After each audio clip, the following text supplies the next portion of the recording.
부동산 등록사무소에서 받은 소유권 변경 완료 문서를 손에 꽉 쥐고 엘리베이터 버튼을 눌렀다. 300평짜리 집이 드디어 내 이름으로 등록됐다는 사실이 아직 믿기지 않아 문서를 다시 펼쳐보았다. 소유자, 김하은이라는 글씨가 눈에 확 띄자 입꼬리가 살짝 올랐다. 이 집은 처음 결혼할 때 시어머니가 시누이 결혼할 때 주는 것이라고 말하며 저축해둔 건데 시누이가 해외 이민을 갔고 결국 법적으로 나에게 넘어온 것이었다. 엘리베이터 문이 열리자 집 앞으로 걸어갔는데 문 앞에 검은색 카니발이 주차되어 있었다. 시어머니의 차였다. 나는 심장이 살짝 뛰었지만 문 열쇠를 꽂았다. 문을 열자마자 시어머니가 방 안으로 들어오는 걸 보고 움츠렸다. 하은아, 너 이 집 진짜로 내 이름으로 바꿨어? 시어머니가 내 손에 문서를 쫓아보며 묻자 나는 끄덕였다. 그러자 시어머니의 얼굴이 갑자기 붉어졌다. 어떻게 할 수 있냐? 양심 없다고 안 그러냐? 시어머니가 소리 높여 외치며 문서를 내 손에서 때리려 했다. 나는 빨리 문서를 뒤로 숨겼다. 이 집은 원래 시누이에게 주려고 저축한 거야. 너가 어떻게 자신있게 이름 바꿨어? 시누이가 돌아오면 어떡해? 어머님, 시누이가 작년 이미 영주권 받고 영국에 살기로 결정했잖아요. 그리고 법적으로 어머님께서 작년 이 집을 하은에게 양도한다는 서류도 서명하셨어요. 나는 차분히 말했지만 시어머니는 귀를 기울이지 않았다. 그래도 너가 추진한 거잖아. 나는 그때 속았다. 너 이렇게 시댁을 이용해서 집 빼앗고 양심 없지 않냐? 시어머니가 방바닥을 세게 때리며 울부짖었다. 남편도 모르고 이러냐? 정말 불효한 며느리야.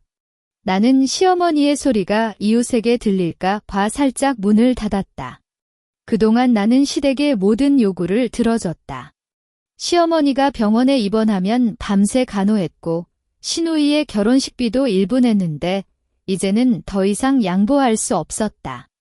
이 집은 나의 인생을 다시 시작하기 위한 유일한 기둥이었기 때문이다. 어머님, 이 집은 이제 제 소유입니다. 소리치셔도 바뀌지 않아요. 나는 문서를 가방에 넣으며 단호하게 말했다. 시어머니는 이 말을 듣고 더욱 광분해져 방 안에 꽃병을 떨어뜨렸다. 유리 파편이 흩날리자 나는 발을 떼며 뒤로 물러났다. 그때 갑자기 어떤 결심이 생겼다. 이 사람에게는 이제 이야기할 필요가 없었다. 시어머니가 꽃병을 떨어뜨고 이 집을 절대로 너에게 내주지 않겠다고 소리치며 나가는 뒤 방 안은 유리 파편과 꽃잎으로 뒤덮였다. 나는 심호흡을 3번 하고 핸드폰을 꺼냈다. 카톡 연락처에서 영철 자물쇠라는 이름을 눌렀다. 이분은 작년에 아파트 현관문 자물쇠를 교체했을 때 만난 장사님으로 빠르고 친절해서 연락처를 저장해 둔 것이었다. 안녕하세요. 영철 자물쇠입니다. 전화에서 나지막한 남성의 목소리가 들렸다. 아저씨, 저번에 자물쇠 교체해 주셨어요. 김하은인데요. 지금 제 집에서 급히 현관문과 방 3개의 자물쇠를 모두 갈아 끼워야 하는데 얼마나 빨리 와주실 수 있나요? 나는 긴장해서 목소리가 살짝 떨렸다. 오, 하은 씨네. 지금 제가 인근에 있어서 20분 정도면 도착할게요. 문서 자물쇠는 어떤 종류로 원하시나요? 디지털도 있고 기계식도 있지만 안전성은 디지털이 좀 더 디지털로 해주세요. 제일 안전한 모델로요? 나는 말을 끊었다. 시어머니가 예전에 가지고 있던 현관문과 방문의 열쇠를 모르는지 몰라서 단순히 기계식 자물쇠를 바꾸는 것보다 디지털 자물쇠로 바꾸는 게 더 확실했다. 20분 후 현관 초인종이 울렸다. 영철 아저씨가 큰 공구함을 메고 왔었다. 어디 자물쇠 교체해드릴지 보여주세요. 아저씨가 미소를 짓는 걸 보고 나는 조금 안심했다. 현관문부터 시작해서 주방 옆에 보관실 문, 안방문, 아이방문까지 차례로 보여주었다. 이 4개 전부 교체하시는 거죠? 아저씨가 확인하자 나는 끄덕였다. 아저씨, 가능하면 빨리 해주세요. 어떤 사람이 갑자기 와서 방해할지 몰라서. 알았어요. 빨리 해드릴게요. 아저씨가 드라이버를 꺼내 현관문이 자물쇠를 떼기 시작했다. 나는 옆에서 서서 아이 방으로 들어갔다. 아이 방 옆구리에 신우이의 학생 시절 앨범이 놓여 있었다. 작년 신우이가 영국으로 갈 때 잠시 보관해둬라고 말하며 남긴 건데 이제는 필요 없었다. 자물쇠를 바꾼 뒤 이런 시댁의 물건들은 모두 처리해야겠다고 생각했다. 1시간 정도가 지났다. 다 됐어요, 하은 씨. 영철 아저씨가 현관에서 불렀다. 나는 갔다가 보니 현관문에는 디지털 자물쇠 패널이 달렸고 각 방문에도 새 기계식 자물쇠가 달렸다. 아저씨가 새 열쇠와 디지털 자물쇠 비밀번호 설정 방법을 알려주며 말했다. 비밀번호는 자주 바꾸는 게 좋고 외부인에게 절대로 말하지 마세요. 감사합니다, 아저씨. 돈 입금해 드릴게요. 나는 카드로 결제하고 아저씨를 보냈다. 현관문을 닫고 디지털 자물쇠를 눌렀다.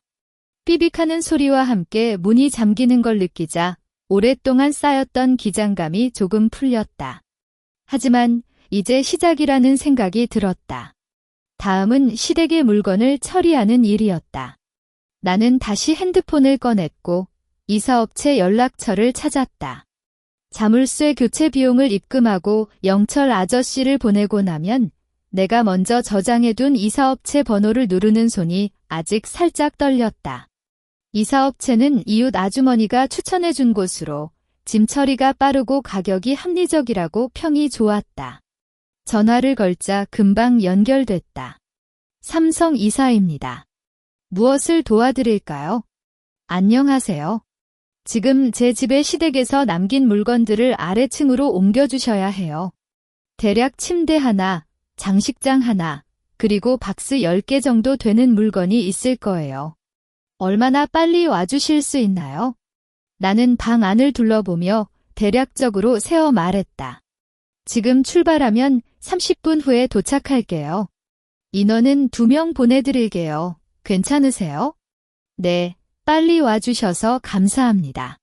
전화를 끊고 나면 나는 방 안을 걸어 다녔다. 거실 벽에 걸린 시어머니의 족보가 눈에 띄었다. 이 족보는 결혼할 때 시어머니가 시댁의 문화를 배워라며 강요해서 걸었던 것이다. 나는 사진 프레임을 살짝 만지니 먼지가 묻어 있었다. 이런 것들도 다 떼어내야겠다고 생각했다. 아이 방에는 신우이의 낡은 인형이 침대에 누워 있고 주방에는 시어머니가 자주 사용하던 항아리도 놔져 있었다. 그동안 이 집에서 시댁을 위해 살았던 기억들이 하나씩 떠올랐지만 나는 눈을 감고 다시 떴다. 후회할 시간은 없었다. 30분 후 현관 초인종이 울렸다. 이사업체 직원 2명이 큰 손수레를 끌고 왔다. 어디 물건을 처리할지 보여주세요.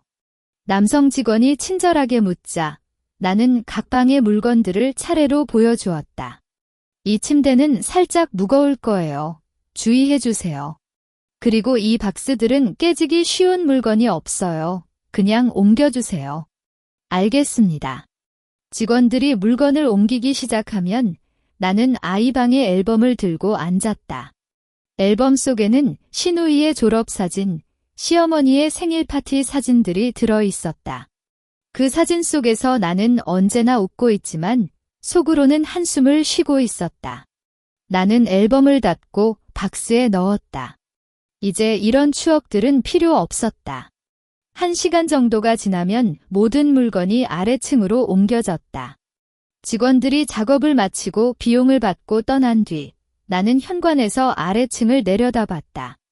우리 아파트 1층 로비 앞에 시댁의 물건들이 모두 쌓여 있었다. 주민들이 지나가며 살펴보는 눈빛이 느껴졌지만 나는 신경 쓰지 않았다. 나는 핸드폰을 꺼내 시어머니에게 문자를 보냈다. 어머님, 시댁의 물건들은 모두 아파트 1층 로비에 놔뒀어요. 빨리 와서 치워가세요. 이 집은 이제 제 소유이므로 다시는 들어오지 마세요. 문자를 보내고 나면 시어머니의 응답이 금방 왔다. 김하은, 너 정말 미쳤어? 이따가 보여주마. 독한 말투였다. 나는 문자를 읽고 핸드폰을 접었다. 예상된 반응이었다. 하지만 이제는 시어머니의 협박에 아무렇지 않았다. 나는 현관문을 닫고 디지털 자물쇠를 잠갔다. 방 안이 깨끗해진 걸 보니 마음도 조금 가벼워졌다. 하지만 이 소라는 아직 끝나지 않았다는 걸 나는 잘 알았다. 시댁이 어떤 반응을 보일지 모르지만 나는 준비가 됐다. 현관문을 잠그고 거실 소파에 앉아 물을 마시려는 찰나 아파트 아래층에서 갑자기 거친 여성의 울부짖음이 들렸다. 그 목소리는 너무나 익숙해서 나는 자연스럽게 발을 움직여 거실 창문으로 갔다. 커튼을 살짝 걷어보니 1층 로비 앞에 시어머니와 시누이가 마중을 기다리고 있었다. 시누이가 먼저 시댁 물건들이 쌓여 있는 곳을 보고 소리쳤다. 엄마, 이거 뭐야? 우리 물건 왜 이렇게 버려놨어? 그녀는 검은색 스커트를 치고 박스 하나를 발로 차였다. 박스가 넘어지며 안에 들어있던 시누이의 옷들이 나오는 걸 보고 시어머니는 더욱 광분해졌다. 김하은, 이년아, 문서너 나오라고. 시어머니가 팔을 휘두르며 울부짖었다. 목소리가 아파트 전체에 퍼져나갔는지 주민들이 창문을 열어보고 심지어 몇몇 사람은 1층으로 내려오기 시작했다. 이 집은 원래 우리 시누이 거라고. 너가 어떻게 이렇게 못되게 해? 양심이 없어. 시누이도 옆에서 함께 소리냈다. 언니, 너 정말 심하잖아. 우리 가족이 그렇게 내게 못됐어? 엄마가 내가 아파서 밤새 돌봐주고 내 결혼식도 돈 썼잖아. 이제 집 하나 받고 이러냐? 그녀는 눈물을 글썽이며 말했지만 그 표정에는 분노가 더 많이 담겨 있었다. 나는 알고 있었다. 시누이는 영국에서라도 시댁의 일을 챙기려고 항상 시어머니 편을 들었고 나에게는 결코 진심으로 친절하지 않았다. 아이고, 이 집주인이 이렇게 사람을 대하냐? 그 물건들 보니 상당히 비싼 것 같은데. 주민들의 속삭임이 들렸다. 나는 창문 너머에서 이 모든 걸 바라보고 있었다.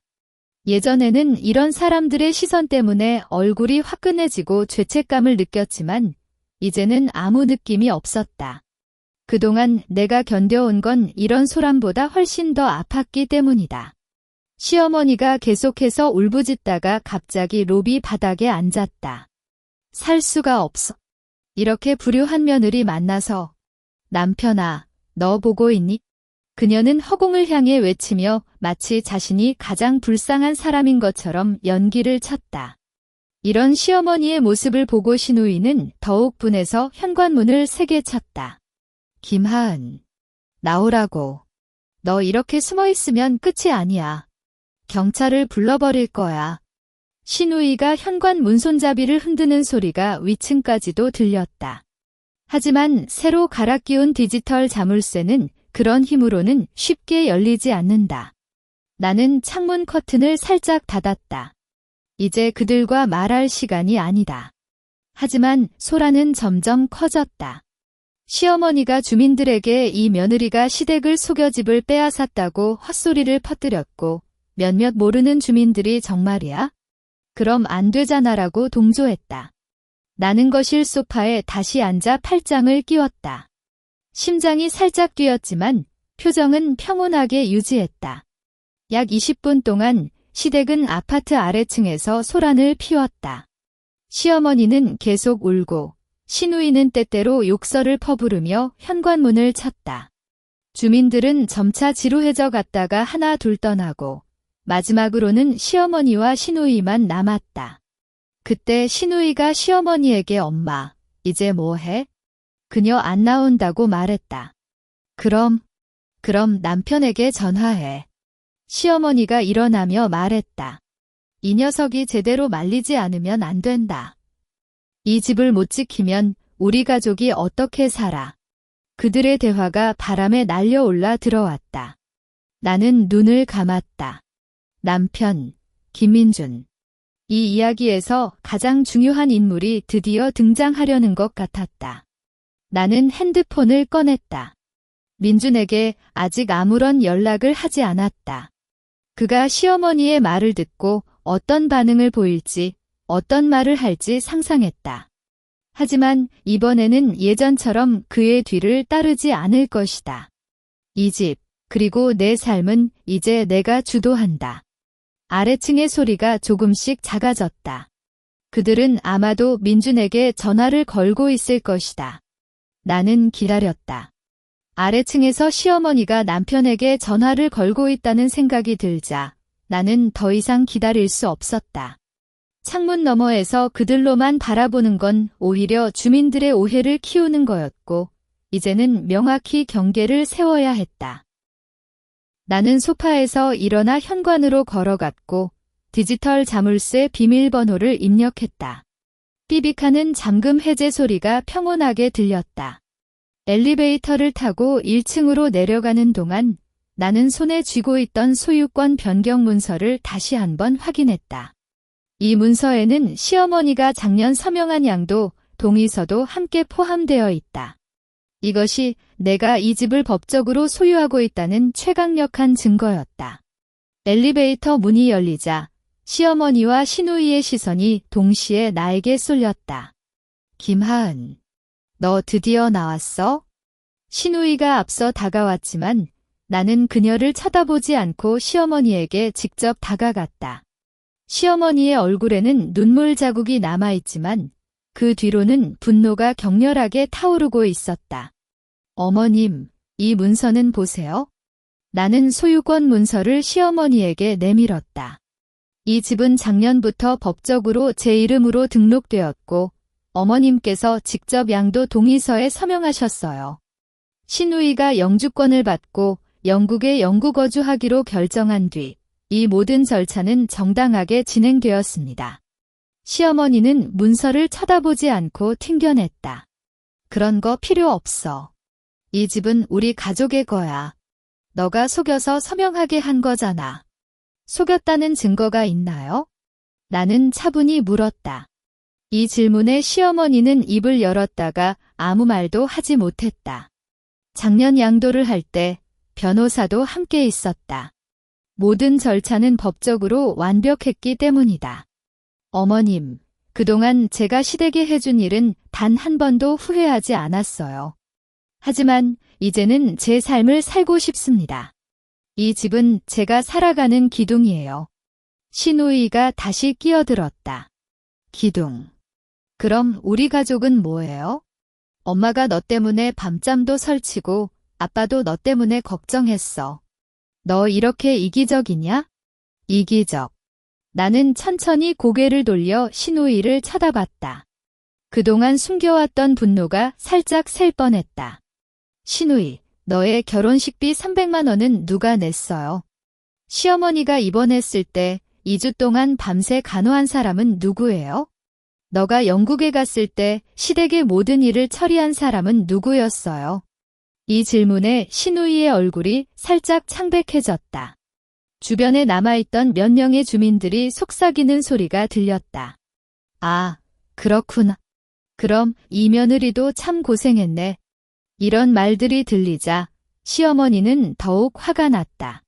아무리 그래도 시댁을 배신하는 건 안 되잖아. 시어머니가 다시 소리 높여 외쳤다. 배신이 아니라 경계입니다. 나는 단호하게 말했다. 이 집의 시댁의 물건은 모두 치워가셨어요. 앞으로는 아파트 안으로 들어오지 마세요. 만약 방해한다면 저는 경찰에 신고할 수밖에 없을 거예요. 이 말을 듣고 시어머니는 몸이 떨렸다. 그녀가 다시 말을 하려는 순간 거리 저쪽에서 남편의 차가 오는 소리가 들렸다. 검은색 승용차가 아파트 앞에 멈추고 남편 김민준이 급히 내렸다. 그의 표정은 매우 심각했다. 나는 심호흡을 했다. 이제는 남편과의 대면이 불가피했다. 남편 김민준이 아파트 앞에 도착하자 시어머니가 마치 구원자를 만난 듯이 그에게 달려갔다. 민준아, 너 봐.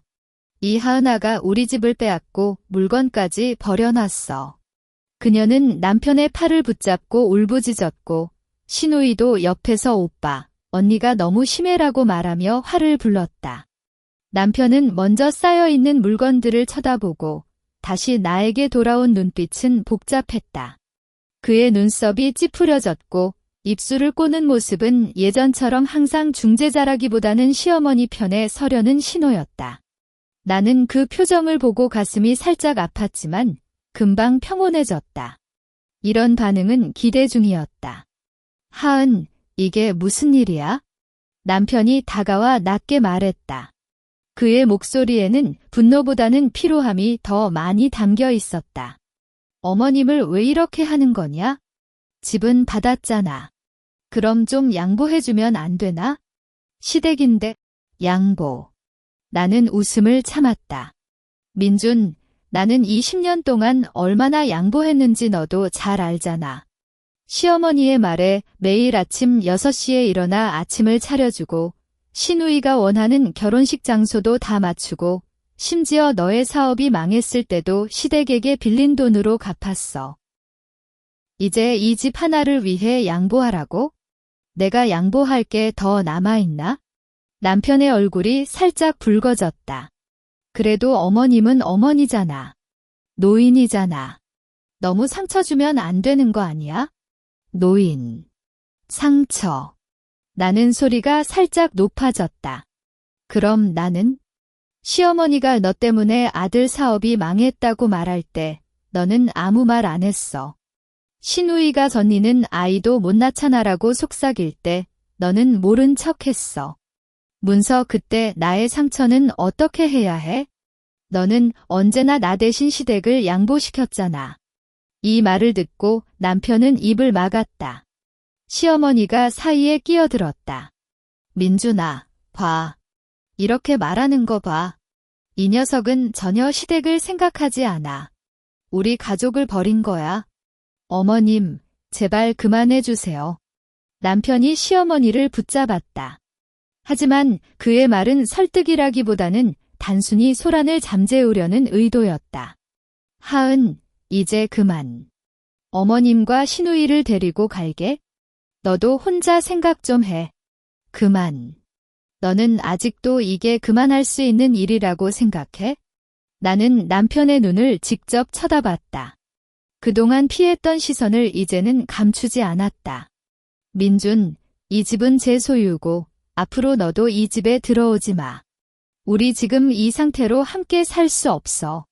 남편이 놀란 표정을 짓는 걸 보고 시어머니는 기뻐하는 것 같았다. 그래. 그래야지. 이런 여자랑 살다간 너도 망한다. 이제 그만 이혼해. 어머님. 남편이 시어머니를 외쳤다. 하지만 그의 목소리에는 힘이 없었다. 그는 다시 나에게 돌아왔다. 하은, 너 정말 이렇게 할 거야? 10년 동안의 결혼을 그냥 버릴 거야? 버린 건 너야. 시댁이야. 나는 차분히 말했다. 나는 지금 겨우 내 삶을 찾고 있어. 너는 시댁과 함께 살고 나는 이 집에서 살 거다. 이제 그만 떠나세요. 주민들도 시끄러워하고. 남편은 나를 오랫동안 쳐다봤다. 그의 눈에는 아쉬움도 분노도 아마도 후회도 섞여 있었을지 몰랐다. 하지만 나는 더 이상 그의 감정을 읽어내고 싶지 않았다. 시어머니가 민준아, 갈 시간이야. 이런 곳에 더 있을 필요 없어. 라고 외치자 남편은 결국 고개를 끄덕였다. 나는 나중에 다시 연락할게. 남편이 마지막으로 말했다. 그 후 시어머니와 신우이를 데리고 차에 올랐다. 시어머니는 차 창문을 내려 다시는 만나지 말라고 속삭였다. 신우이는 그냥 차가운 표정으로 나를 쳐다봤다. 차가 떠나고 나면 1층 로비 앞에는 아직 시댁의 물건들이 남아 있었다. 주민들도 하나 둘 떠나고 마침내 평온이 찾아왔다. 나는 그 물건들을 쳐다보고 속으로 속삭였다. 이것이 끝이 아니야. 하지만 이번엔 나를 지켜낼 수 있다. 남편의 차가 사라지고 나면 나는 1층 로비 앞에 남아있는 시댁 물건들을 처리하기 위해 다시 내려갔다. 그냥 두고 있으면 주민들의 불편을 끼치고 시어머니가 다시 찾아오는 핑계가 될지 몰랐다. 나는 이사업체에 다시 전화를 걸어 남아있는 물건들을 정리해서 시어머니가 거주하는 아파트 앞에 놓아주세요라고 부탁했다. 이사업체 직원들이 다시 와서 물건을 옮기고 갔을 때 마침내 이 아파트에는 시댁과 관련된 흔적이 하나도 남지 않았다. 집으로 돌아와 샤워를 하고 따뜻한 차를 마시려는 찰나에 현관문 초인종이 울렸다. 이번엔 하나하나 느리고 약한 소리였다. 누가 이 시간에 올까 싶어 카메라 화면을 보니 시어머니 혼자 서 있었었다. 그녀는 아까처럼 분노에 찬 표정이 아니라 눈을 또렷하게 붓고 머리도 헝클어진 모습이었다. 나는 눈썹을 찌푸렸다. 남편과 시누이를 데리고 갔는데 왜 혼자 돌아왔을까? 초인종이 계속해서 울렸다. 10분 동안 이어졌다. 나는 결국 문을 열지 않고 인터폰을 통화 버튼을 눌렀다. 어머님, 왜 또 오셨어요? 물건들은 모두 시어머니 집 앞에 놓아뒀어요. 하은아, 문 좀 열어줘. 시어머니의 목소리는 울먹이면서 아주 나약했다. 혼자 왔어. 민준이도 안 돌아줄. 시누이도 영국 갔다고. 나는 갈 곳이 없어. 어머님은 자신의 집이 있으시잖아요. 남편과 함께 살고 계시는 아파트가 있잖아요. 나는 차분히 말했다. 시어머니가 살고 있는 아파트는 남편이 직접 마련한 것으로 조용하고 안락한 곳이었다. 그곳이 아니라 이리 와서는 명백히 다른 의도가 있을 거라고 생각했다. 그 집은 못 갈 거야. 민준이 나를 원망해. 이 집을 빼앗지 못해서. 시어머니가 인터폰 쪽에서 울기 시작했다. 하은아, 내가 잘못했어. 앞으로는 그런 말 안 할게. 문 좀 열어줘. 추워. 또 배가 아파. 그녀는 겁쟁이처럼 말을 더디게 이었다. 이런 시어머니의 모습을 보고 예전에는 심히 안타깝게 느껴져 문을 열었을 것이다. 하지만 이제는 그저 무덤덤했다. 그동안 시어머니는 이런 방법을 수없이 써왔다. 매번 시댁이 원하는 게 달성되지 않으면 울고 아파하며 나를 속였다. 시누이가 대학 등록금을 더 받고 싶을 때 시어머니가 몸이 안 좋아라고 병원에 입원하며 나에게 돈을 달라고 했고, 남편이 사업 자금이 부족할 때도 이번만 도와주면 앞으로 안 할게라고 애원했다. 하지만 매번 약속은 깨졌다. 어머님, 이제 그만하세요. 나는 인터폰에서 이야기를 끊었다. 하지만 초인종은 다시 울렸다. 이번엔 시어머니가 직접 문을 두드렸다. 하은아, 문 좀 열어. 제발. 그녀의 손길은 점차 무력해졌고 결국 방바닥에 앉아 울음소리가 들렸다. 살게 내버려줘. 이렇게 나이가 들어서 어디 갈 수 있어? 너만 믿고 왔어. 거실 창문을 통해 시어머니의 모습을 보았다. 그녀는 팔을 무릎에 안고 소리 없이 울고 있었다. 주변에 지나가는 주민이 그녀를 쳐다보지만 아무도 다가가지 않았다. 아마도 아까의 소란을 받기 때문일 것이다. 나는 심호흡을 했다. 마음속 한구석이 살짝 아팠지만 그 아픔은 과거에 받은 상처에 비하면 훨씬 작았다. 어머님, 저는 통화기로 경찰에 연락할 거예요. 나는 통화기를 다시 켜고 말했다. 이 말을 듣자 시어머니의 울음소리가 갑자기 멈췄다. 경찰이 와서 어떻게 될지 아시잖아요. 주변 사람들에게 시어머니의 모습이 계속해서 퍼질 거예요. 시어머니가 일어났다. 통화기를 통해 그녀의 숨소리가 들렸다. 김하은, 너 정말 이렇게 못됐어? 그녀의 목소리에는 다시 분노가 섞였다. 나는 절대 너를 용서하지 않을 거야. 그래도 됩니다. 나는 통화기를 끊고 현관문이 잠금을 다시 확인했다. 시어머니는 또 잠시 문을 두드렸지만 결국 발걸음을 돌렸다. 창문 너머에서 그녀가 허리 굽히고 느리게 걸어가는 모습을 보았다. 이번엔 정말 떠나는 것 같았다. 하지만 나는 안심하지 못했다. 시어머니가 이 정도로 쉽게 포기할 리 없다는 걸 알고 있었다. 그녀는 지금 떠났지만 다음엔 더 심한 방법을 쓸지 몰랐다. 나는 휴대전화에 경찰서 번호를 저장해 두었다. 만약 다시 방해를 한다면 더 이상 망설이지 않고 신고할 것이다. 시어머니가 떠난 지 1시간도 안 됐을 때 휴대전화가 울렸다. 화면에 경찰서라고 적힌 번호가 보이자 나는 심장이 한 번 쿵 뛰었다. 역시나 시어머니는 포기하지 않고 이렇게 극단적인 방법까지 쓸 줄 알았다. 나는 깊게 숨을 들여 마음을 가라앉히고 전화를 받았다. 안녕하세요. 김하은 씨입니까? 이곳은 중랑경찰서입니다. 한 여성이 죄송하지만 불법적으로 집을 점거하며 물건을 파괴했다고 신고하셨어요. 지금 해당 주소에 계시는지 만나서 상황을 확인하고 싶습니다. 경찰관의 차분한 목소리가 들렸다. 네, 저 지금 집에 있습니다. 와주세요. 나는 답했다. 긴장은 했지만 공황에 빠지지는 않았다. 모든 절차가 법적으로 정당했고 필요한 증거도 모두 갖고 있었기 때문이다. 20분 뒤 현관 초인종이 울렸다. 문서 카메라 화면을 보니 제복을 입은 경찰관 2명과 함께 시어머니가 서 있었다. 시어머니는 경찰관 뒤에 숨어있는 듯한 모습으로 앞서의 나약함은 사라지고 다시 불쌍한 표정을 짓고 있었다. 나는 문을 열었다. 경찰관님, 안녕하세요. 나는 인사를 했다. 김하은 씨, 이쪽이 신고자인 박모 씨입니다. 경찰관이 시어머니를 가리켰다. 시어머니는 곧바로 말을 시작했다. 경찰관님, 이 여자가 제가 시누이에게 주려던 집을 속여서 이름을 바꿨어요. 저는 작년에 병으로 정신이 혼란했을 때 서명하게 속였어요. 그리고 저의 물건들도 무단으로 버렸어요. 그렇습니까, 김하은 씨? 경찰관이 나에게 물었다. 아니요, 경찰관님. 이 집은 작년 10월에 시어머니께서 자발적으로 양도해 주셨어요.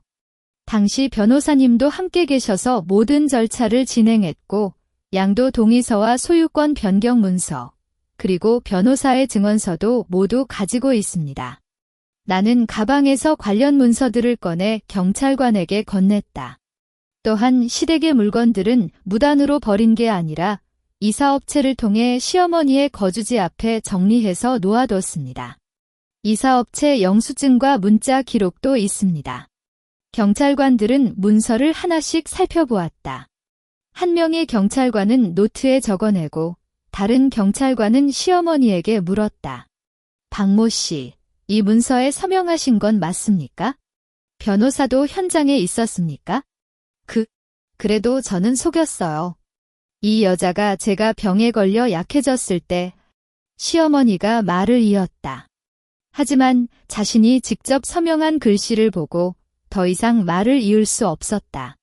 박모 씨, 이 문서에는 작년 10월 15일자로 당신의 서명과 인장이 있네요. 그리고 변호사의 확인 서류도 함께 있어요. 법적으로는 완벽한 양도 절차입니다.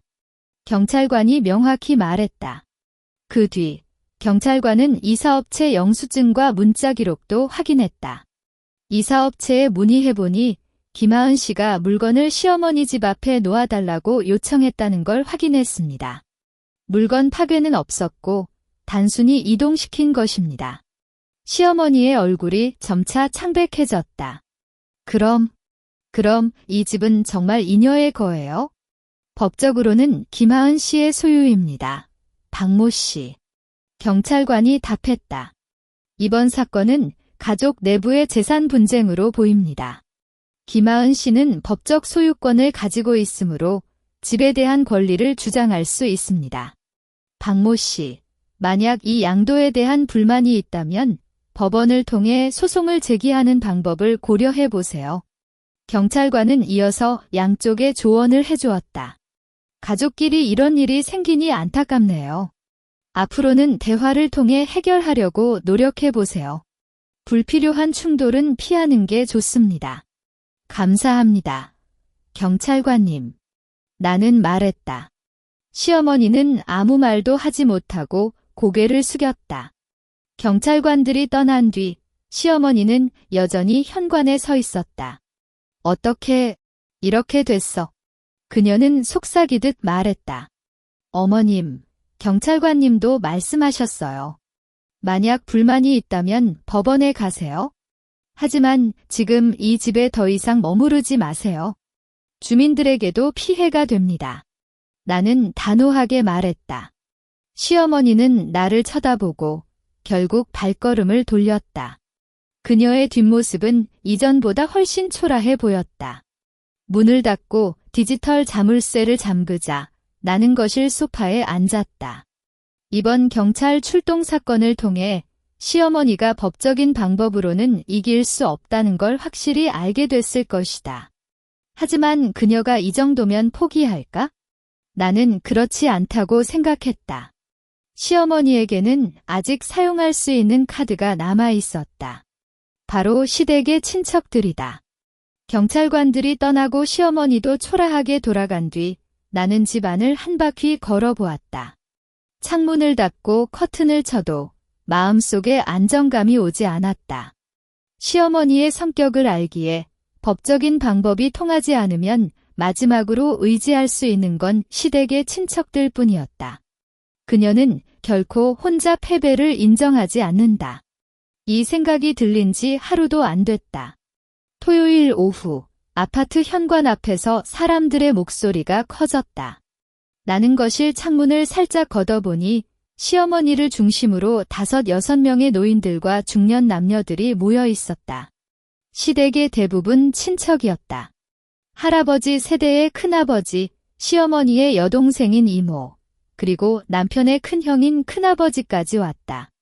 김하은, 너 나오라고. 이모가 가장 먼저 현관문을 세게 쳤다. 그녀는 평소부터 시어머니와 가장 가까워서 나에 대한 불만을 가장 적극적으로 표현하는 인물이었다. 어머니를 이렇게 상처 주고도 숨어 있어? 정말 불효한 녀석이야. 큰아버지도 옆에서 말했다. 하은, 문을 열고 이야기하자. 가족끼리 뭐 이렇게 심하게 해? 어머님도 나이 드셨어. 너무 건드리면 안 된다. 그의 목소리는 차분해 보이지만 말 속에는 명백히 시어머니 편을 들고 있었다. 한국 가족에서 장손의 말은 항상 이렇게 가벼운 힘을 가졌다. 나는 결국 문을 열었다. 피할 수 없는 일이었다. 아파트 복도에 모인 친척들의 시선이 나를 감쌌다. 그들 눈에는 원망, 혐오, 그리고 살짝의 호기심이 뒤섞여 있었다. 시어머니는 친척들 뒤에서 눈물을 글썽이며 나를 쳐다봤다. 마치 자신이 온통 억울한 피해자인 것처럼. 하은아, 이거 어떻게 된 거냐? 큰아버지가 앞서 나왔다. 그는 시댁의 가장 존경받는 인물이었다. 어머니가 너에게 집을 주고도 이렇게 대하냐? 시댁을 버린 건가? 10년 동안 시댁에서 살았잖아. 잊어버렸어. 큰아버지, 이 집은 시어머니께서 자발적으로 양도해 주셨어요. 법적인 절차도 모두 끝났고 경찰관님도 와서 확인하셨어요. 나는 차분히 설명했다. 그리고 제가 시댁에 한 일은 잊지 않았어요. 10년 동안 아침마다 차려준 아침, 시어머니 병원 간병, 시누이 결혼식비, 남편 사업 손실 보상, 이 모든 걸 제가 혼자 감당했어요. 그런데 제가 받은 건 시댁의 비판과 무시뿐이었어요. 그래도 시댁이잖아. 이모가 끼어들었다. 어머니는 어머니고 시댁은 시댁이야. 그런 걸 대비해서 해야지. 뭐라고 따지느냐? 이제 집 하나 받고 시댁을 떼어놓으려고? 이모, 제가 떼어놓는 게 아니라 시댁이 먼저 죄를 벌인 거예요. 나는 소리가 살짝 높아졌다. 남편이 제 말을 한마디도 안 믿고 시어머니는 아이 못 낳는 여자라고 속삭이고 시누이는 항상 시어머니 편을 들었어요. 이런 관계에서 제가 어떻게 계속 살아가야 해요? 이 말을 듣고 친척들 사이에 속삭임이 퍼졌다. 일부 친척들은 나, 그렇구나. 그럼 하은도 참 고생했네라고 속삭였다. 큰아버지의 표정도 살짝 바뀌었다. 시어머니가 겁을 먹고 말했다. 아버지, 이 녀석이 헛소리해. 저는 그런 말 안 했어. 어머니, 지난해 3월 15일 병원에서 하은이 때문에 민준이 아이 못 낳는다고 말씀하셨어요. 당시 신우이도 현장에 있었어요. 나는 구체적인 날짜와 장소를 말했다. 시어머니의 얼굴이 순식간에 창백해졌다. 시아주버니가 중재하려고 나섰다. 그래도 어머니는 노인이잖아. 좀 양보해주면 안 되나? 양보는 10년 동안 다 했어요. 나는 단호하게 말했다. 친척들 앞에서 이제는 숨길 필요가 없었다. 이제 제 삶을 살고 싶어요. 앞으로 시댁과의 관계는 단절하겠습니다. 이 집의 시댁 관계자는 다시는 들어오지 마세요. 친척들 모두 나를 쳐다봤다. 그들의 표정은 복잡했다. 시어머니는 아버지, 봐요. 라고 울부짖었지만 이번엔 아무도 그녀를 돕지 않았다. 친척들 사이의 속삭임이 점차 커지자 시어머니는 더욱 패닉에 빠졌다. 그녀가 아무도 나를 믿어주지 않아? 라고 울부짖어도 이번엔 아무도 그녀에게 손을 내밀지 않았다. 큰아버지가 깊은 한숨을 쉬고 말했다. 하은, 내 말은 알겠다. 10년 동안 참 고생했다. 이 한마디가 복도에 퍼지자 친척들의 표정이 모두 가라앉았다. 큰아버지가 시어머니에게 돌아섰다. 여보, 그만하자. 문서 양도 문서도 있고 경찰도 왔잖아. 이제 더 이상 시끄러지면 가족 체면도 잃는다. 그의 말에는 권위가 있었다. 시어머니는 입을 벌렸지만 큰아버지의 눈을 보고 결국 울음소리만 남았다. 이모도 어머니, 그럼 우리 갈까라고 말하며 시어머니를 붙잡았다. 큰아버지는 나에게 살짝 고개를 끄덕인 뒤 친척들과 함께 떠났다. 복도가 평온해진 순간 나는 무게감이 사라진 듯한 느낌을 받았다. 현관문을 닫고 기둥에 기댔다. 10년간의 시댁 생활이 마치 영화처럼 지나갔다. 아침 일찍 일어나 아침을 차리는 모습, 병원에서 시어머니를 간병하는 밤, 남편의 사업 실패로 빚을 갚는 긴장감, 아이를 못 낳아받는 속삭임. 이 모든 게 이제 과거가 되었다. 그날 저녁 남편이 문자를 보냈다. 이혼 서류 작성할게. 내가 필요한 건 말해. 나는 아무것도 안 필요해. 단순 이혼만 하자라고 답했다.